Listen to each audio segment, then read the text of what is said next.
Olá, tudo bem? A partir de agora começa mais um Universiência, um programa feito por TVs e instituições públicas de ensino superior nordestinas. Aqui a gente mostra a importância das produções científicas do Nordeste e como as pesquisas têm transformado a vida das pessoas. Vamos ver agora o que vai rolar no programa de hoje. Pesquisa da Universidade Federal de Sergipe mostra como a população de primatas são mais preservadas dentro de áreas indígenas. No Instituto Federal Baiano, em Guanambi, a união entre a iniciativa privada e a pública está produzindo uma tecnologia inovadora na produção de chocolate. Já ouviu falar sobre exoplaneta? Nesta edição, você vai ver um exemplar que acaba de ser descoberto por uma equipe internacional de pesquisadores, com a colaboração de cientistas da Universidade Federal do Rio Grande do Norte. E ainda, em Jequié, um estudo desenvolvido na Universidade Estadual do Sudoeste da Bahia mostra como a música pode ser capaz de tornar a ida ao dentista uma tarefa prazerosa. Tudo isso você confere a partir de agora no Universiência.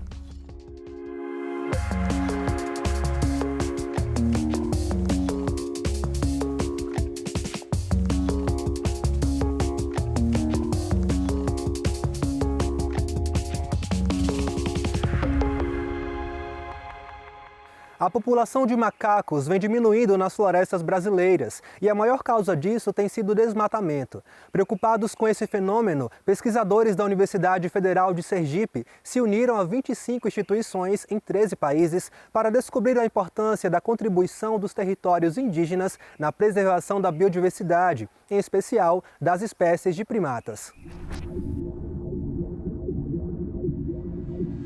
Os primatas desempenham um papel nos ecossistemas florestais muito importante, principalmente através da dispersão de sementes. Então, eles desempenham um papel importante na manutenção dessas florestas, que, por sua vez, desempenham um papel muito importante no fornecimento de serviços ambientais, de serviços ecossistêmicos que beneficiam as populações da região onde aquela floresta está em pé, mas também outras regiões do planeta. Por exemplo, a estabilidade climática, a qualidade de água, do ar, tudo isso depende, né, de ambientes naturais preservados e os primatas, eles funcionam como sentinelas, né, como sensores da saúde das florestas. A gente tem percebido o desaparecimento, né, desses animais.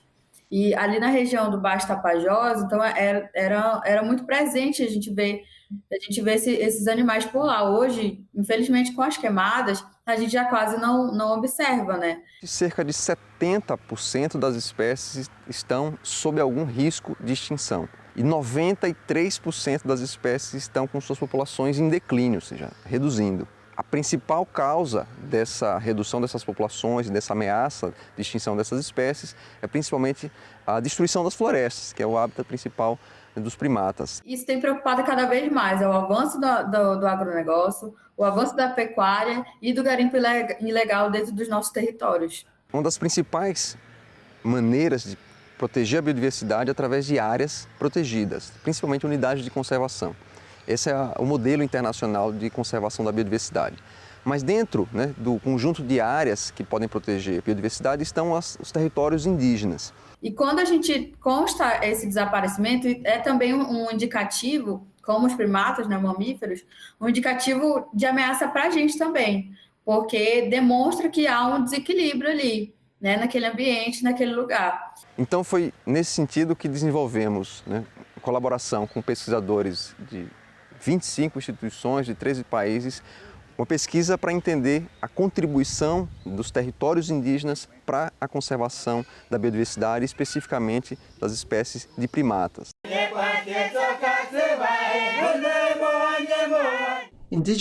Povos indígenas adquiriram ao longo de centenas e, em alguns casos, milhares de anos, conhecimentos que os possibilitam tirar proveito da resiliência do ecossistema em que vivem, para promover biodiversidade e viver de forma sustentável.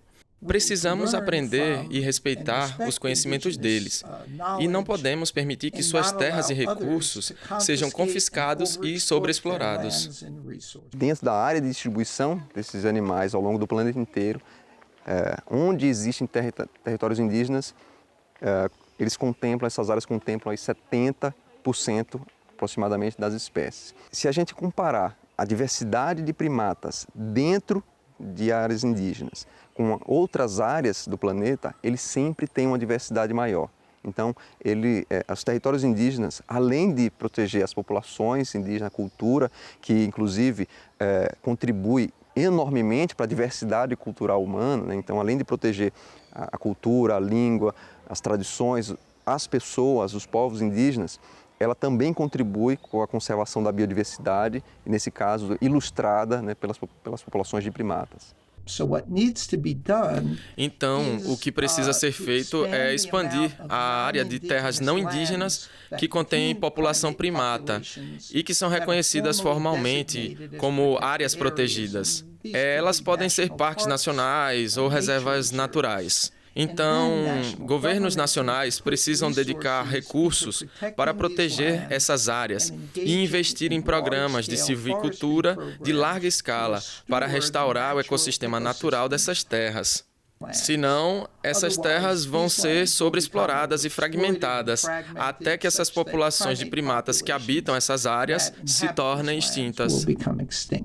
A principal parte das análises, né, desse trabalho envolve a manipulação, né, de dados geográficos e, a partir disso, extrair algumas estatísticas, né, extrair alguns indicadores de como a diversidade de espécies está associada a essa distribuição das áreas das terras indígenas. A maneira como a gente se relaciona com o território é com aquele olhar de coletividade, de compreensão de que eu sou um ser vivo e existem outros seres vivos também nesse lugar. E que eu preciso, então, me interagir com eles sem que haja ali, né, uma intervenção, um extermínio desordenado. A gente já sabia, por exemplo, que os povos indígenas, né, a preservação dos territórios indígenas é extremamente importante para manter essas populações, suas culturas, sua linguagem, etc.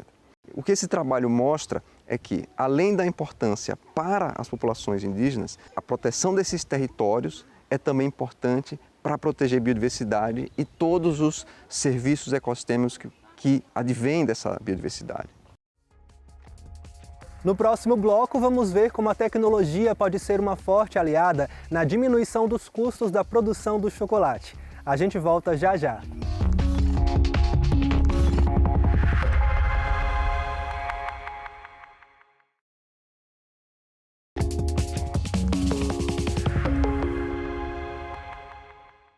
Produzir um bom chocolate exige técnica, uma cuidadosa seleção das amêndoas, atenção e cuidado no processo e um item essencial, a tecnologia. Pensando em baratear os custos do maquinário para pequenos produtores sem modificar a qualidade do produto final, pesquisadores do Instituto Federal Baiano dos campi de Guanambi e Uruçuca se uniram à iniciativa privada para produzir uma máquina que substitui o trabalho de 3 equipamentos. O produto já vem sendo testado e promete agregar renda para a região cacaueira do sul e sudoeste baianos. Então, esse desenvolvimento ele está acontecendo uma pesquisa em rede, é interessante destacar, com a participação de vários territórios, principalmente o território do Sertão Produtivo, aqui de Guanambi, o território litoral sul baiano, do campus Uruçuca, isso destacando o IFE baiano, e temos também o território do Alto Sertão Produtivo, lá de Nossa Senhora da Glória, em Sergipe. Então, são 2 instituições desenvolvendo uma máquina em parceria com a iniciativa privada. O objetivo dessa máquina é produzir o chocolate. Em uma máquina apenas, a gente substituir 3 etapas. A gente tem a etapa de mistura dos ingredientes, formulação, tem a etapa de refino e a etapa de conchagem. Então, ao invés de usar 3 equipamentos, a proposta é apenas em um equipamento a gente realizar o processamento do chocolate. Essa máquina ela está em desenvolvimento. Ela foi iniciada por um produtor de cacau, Ele também tem uma indústria, uma pequena indústria de máquinas, e a gente vem aperfeiçoando essa máquina junto com ele. A ideia é a gente agregar valor a uma matéria-prima, a matéria-prima principal do nosso território litoral sul baiano. Então a ideia é a gente fazer uma máquina que produza uma quantidade que atenda à agricultura familiar, né? Então a gente quer que o produtor, o pequeno produtor da agricultura familiar, ali das comunidades, né, quilombolas, de assentamentos, né, da reforma agrária, a gente quer que essas comunidades elas produzam chocolate. Então, para produzir chocolate, a gente precisa de uma tecnologia acessível. E aí que está a importância dessa máquina, né? Então, a gente precisa trazer tecnologia para implantar nela. Então, a gente precisa de apoio de engenheiros de alimentos. E aí a gente destaca aqui no IFE Baiano Campus Guanambi o professor Lucas Landim, com a professora Normani, que vai desenvolver trabalhos, já está sendo estruturado isso, onde nós vamos agregar frutas do bioma caatinga no chocolate. Aqui é uma amêndoa, né, do fruto do xixá, que ele é encontrado tanto na caatinga quanto na floresta amazônica. E ele é uma fruta que não é bastante conhecida, né, pela população, mas que ela contém características nutricionais muito grandes, né? Várias características nutricionais. A princípio, estávamos pensando em fazer a farinha, né, tanto da casca do xixá quanto da amêndoa. Por conta da amêndoa ter características de um sabor doce, essa farinha feita a partir da amêndoa, ela substituiria a alta quantidade de açúcar que é adicionado no chocolate. Então, reduziria o açúcar colocado e adicionar a farinha da amêndoa do xixá. Por conta de não haver, né, o maquinário utilizado necessário para produzir o chocolate, mas que a partir de agora, com o maquinário adquirido pelo Instituto Federal Baiano, né, juntamente com o Laboratório de Bromatologia, aí vai começar o experimento, né, com a adição no chocolate. A gente já vê que essa máquina, com o nibs, né, ou com a amêndoa de cacau, a gente, em 12 horas, a gente já tem a granulometria desejada, né, para o líquor. Quando a gente entra com açúcar, você já tem partículas maiores. Isso leva o chocolate para um refino em 24 horas. Então a gente vem planilhando isso, vem estudando. Com açúcar refinado é um tempo, com açúcar, né, cristal já é outro tempo. Então a gente precisa estar alimentando ainda mais esse protocolo. Uma máquina menor de 4 quilos, ela leva em torno também de 24 horas. Então qual o diferencial nosso? O custo menor de um equipamento produzido em nosso território, né, por um profissional que está ali na nossa região, então o custo de manutenção é menor, né? Então a gente quer valorizar, a gente quer potencializar isso em nosso território. Para quê? Porque além de vender chocolate, a gente também pode vender o quê? Máquina. Então alinhar iniciativa pública com iniciativa privada é muito bacana. A gente vem fazendo essas contribuições para que a Melter, né, ela tenha segurança em colocar esse produto no mercado para que de fato a gente consiga, né, ter o nosso principal objetivo, que é o agricultor familiar ter a máquina, fazer o seu chocolate e além disso saber como fazer, como manusear. A gente está criando como se fosse um roteiro de utilização, um manual de utilização dessa máquina.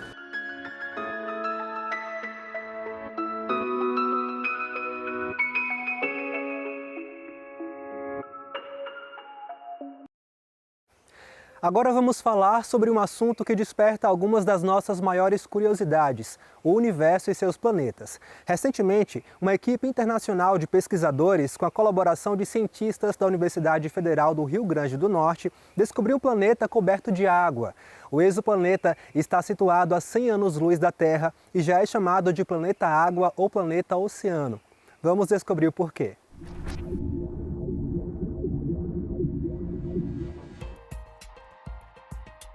Um corpo celeste um pouco maior que a Terra e com uma localização em relação à estrela que orbita, ideal para a existência de água líquida em sua superfície.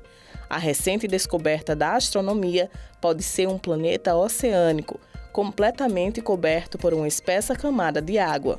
Na astronomia aconteceram algumas revoluções, não foram muitas, do jeito que tem as revoluções tecnológicas, existe a revolução do conhecimento em astronomia, o conhecimento do cosmos, né? Nós tivemos a revolução industrial, por exemplo, a revolução tecnológica, a revolução dos computadores, né? Na astronomia, o processo foi parecido porque a gente sabia exatamente que eram pontos onde o conhecimento estava mudando por completo. Por exemplo, o modelo onde o Sol seria o centro do nosso universo próximo era uma das revoluções, né? Então nós temos aí, hoje, a existência dos novos planetas. Esses planetas estão orbitando estrelas que estão muito longe do nosso Sol, né, que é outra estrela. Então a descoberta desses planetas trouxe um novo momento dessa revolução do conhecimento, aonde nós podemos dizer que planetas iguais aos nossos, a Terra e os outros planetas do Sistema Solar, são absolutamente banais, eles existem. A questão é que a configuração da nossa Terra junto com o Sol, numa distância tal que a água está em situação líquida, né? É aí sim uma questão de raridade. Então hoje existe uma busca, né, internacional dos pesquisadores para descobrir planetas com essas características, que tenha, por exemplo, água no estado líquido, que não esteja muito quente ou muito frio, né? E essas condições elas são essenciais para que a vida se estabeleça. O exoplaneta foi descoberto por um grupo internacional de astrofísicos em agosto de 2022, com a participação da Universidade Federal do Rio Grande do Norte, através do Departamento de Física Teórica e Experimental. Os instrumentos hoje, que são o que a gente chama de caçadores de planetas, né, são vários. Eles são telescópios acoplados em espectrógrafos, e esses instrumentos, cada um tem uma característica bem precisa. Nós aqui do FRN participamos de particularmente um, que se chama Espiru, que foi o instrumento que caracterizou esse sistema, né? Ele foi a primeira vez que se observou planetas com tanta água. A ideia foi descobrir o planeta e depois caracterizar. O Espiru está localizado no Havaí, né? Exatamente no Mauna Kea, num telescópio chamado CFHT, que é um telescópio que o Brasil tem acesso a partir de um dos nossos projetos, né? E a UFRN e a UFMG e o Laboratório Nacional são as instituições parceiras no Brasil. Por outras vezes chamado de mundo da água, o planeta é considerado um dos alvos principais para a caracterização atmosférica futura. O sistema está localizado próximo de uma zona de observação contínua, o que significa que pode ser seguido em praticamente qualquer momento do ano. Porque esse planeta é um planeta oceano, ele vem aí, né, esse planeta vem numa direção de colocar um ponto fundamental no entendimento de como os planetas se formam e como a água veio parar dentro do nosso planeta. Se olha para o planeta Terra, a característica da Terra é a seguinte: a quantidade de água da Terra com relação ao próprio planeta é menos de 1%. Isso quer dizer o seguinte: quando a gente divide a casca da Terra, que é oceânica, não é, pela quantidade de massa, dá menos de 1%. Ou seja, a Terra é como uma laranja e a casca da laranja é o oceano. No planeta que nós estamos falando agora, dá 30%.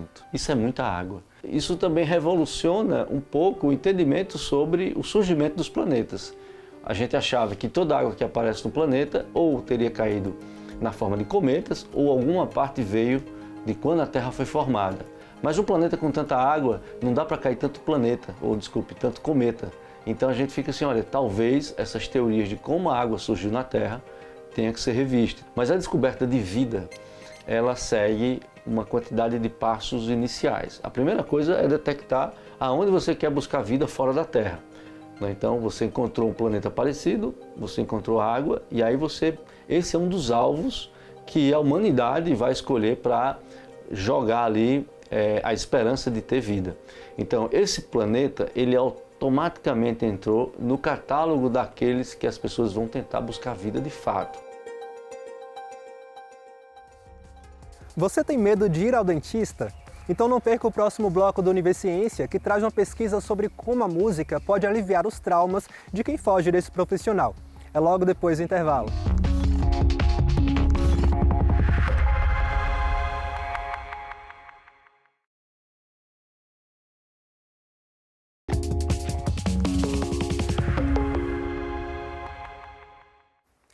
diminuição dos batimentos cardíacos e até da pressão arterial. Esses são alguns dos efeitos produzidos pela música. Munidos desse conhecimento, professores e estudantes de odontologia da Universidade Estadual do Sudoeste da Bahia resolveram unir os atendimentos odontológicos da Clínica Escola de Jequié com o fone de ouvido. Os resultados foram surpreendentes. Confira.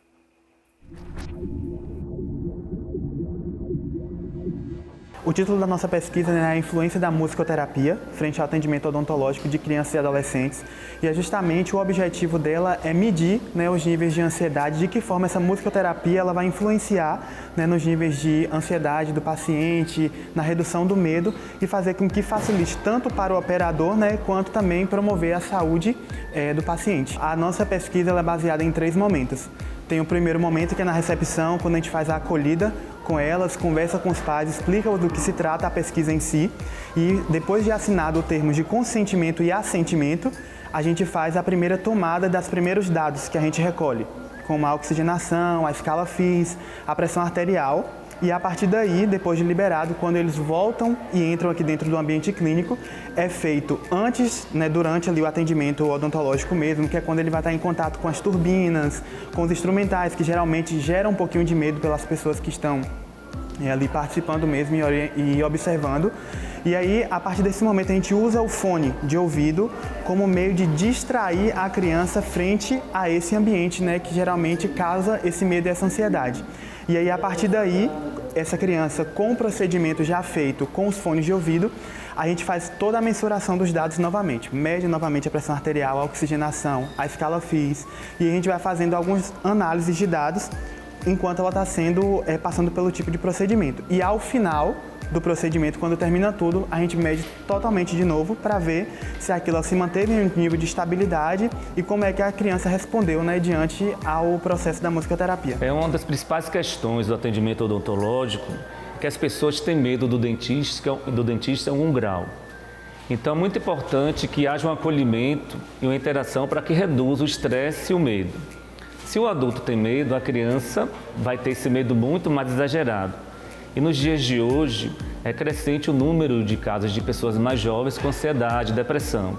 Então a importância reside no fato de ter um olhar atencioso, um olhar cuidadoso.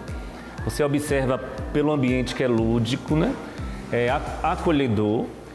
E isso faz com que se forme um vínculo e se crie um elo para que tenha um atendimento para reduzir esse medo e induzir a uma atitude positiva frente ao atendimento odontológico. Então as crianças podem chegar até... Um dos grandes desafios da odontopediatria a criança pode até chegar chorando, mas se ela sair chorando, tudo que nós fizemos foi um fracasso e nós caminhamos para o sucesso. Então o povo brasileiro é movido à música, o povo nordestino, todo mundo tem sua música para ser um momento de amor, de felicidade. E aí com esse projeto nós incorporamos algo que é do dia a dia para que a criança ouça a música e ela consiga lidar melhor com toda essa situação odontológica que é estressante, com cheiros muito diferentes, com barulho, com instrumentais que podem ser aversivos. E aí pode ser uma prática para qualquer pessoa. Então, quando nós transformamos em pesquisa, que trabalhamos também junto com o projeto de extensão das práticas integrativas, que tem musicoterapia, isso pode ser utilizado por qualquer profissional que em seu consultório, em clínicas ampliadas, para que a música seja como um instrumento de promover tranquilidade, calmaria. Até o momento a gente já fez uma pesquisa, como você disse, está em andamento, nós já fizemos 28 pessoas. E é possível perceber que, de fato, há uma mudança significante, tanto que logo no início tinha alguns próprios alunos que sentiam um pouco assim, vai atrapalhar um pouco o procedimento, aquela coisa toda, E depois que faz o processo mesmo da musicoterapia com eles, a gente vê uma redução drástica, assim, do número. Na recepção, por exemplo, a gente chega e as crianças estão com o nível de pressão arterial um pouco mais elevada. A oxigenação e os batimentos cardíacos estão um pouco mais caídos. E depois que passa pela musicoterapia, vamos dizer que 95% respondem super bem, diminuindo os batimentos cardíacos dentro de um nível de estabilidade esperado, para a idade, faixa etária deles também. A pressão arterial também se mantém um nível de estabilidade a partir do processo que ela se insere dentro da musicoterapia e também o nível de aceitação tanto da criança quanto dos próprios operadores, que são os outros estudantes, também melhoram significativamente. O projeto inicialmente era com música clássica. Acho que era a Sinfonia em Lá Maior, de Beethoven, se eu não estiver enganado. Só que a música clássica é uma realidade um tanto distante. E nós percebemos também, eu tenho pacientes que ficam calmos com rock and roll, tem gente que gosta de sofrência. Então nós damos a opção de a criança escolher a música que ela quer. E aí, se ela já escolhe a música, normalmente ela já conhece, já tem uma afinidade, então vai propiciar um rendimento melhor. Se ela não tiver opção, aí nós escolhemos, se ela não disser o que quer, nós escolhemos uma música infantil, uma música calma, para que a criança fique mais tranquila. Quem puder, não só da musicoterapia, mas também de todas as outras práticas integrativas, que são práticas que vão auxiliar nesse tratamento convencional, né, que a gente já realiza, é de suma importância, porque vai, de fato, facilitar muito a nossa vida enquanto operadores e vai promover saúde, que é o principal, visando aí o processo, né, de obtenção de saúde do paciente. A gente sabe que quando a gente lida com medo, com ansiedade, tudo dificulta muito. Então aqui a gente vê casos, por exemplo, de crianças que já vieram, que têm um certo problema com toda essa questão mesmo instrumental, com a zoada, com o próprio dentista em si. E depois que eles voltam, depois que fazem um processo de musicoterapia, eles já voltam mais tranquilos, sabendo que aquilo não vai acontecer novamente, né? Aquelas coisas que geralmente geram medo e ansiedade. Então, de fato, é um processo muito legal que deveria ser incrementado em todas as universidades possíveis e todos os estudantes e profissionais que pudessem inserir dentro das suas rotinas seria de extrema importância.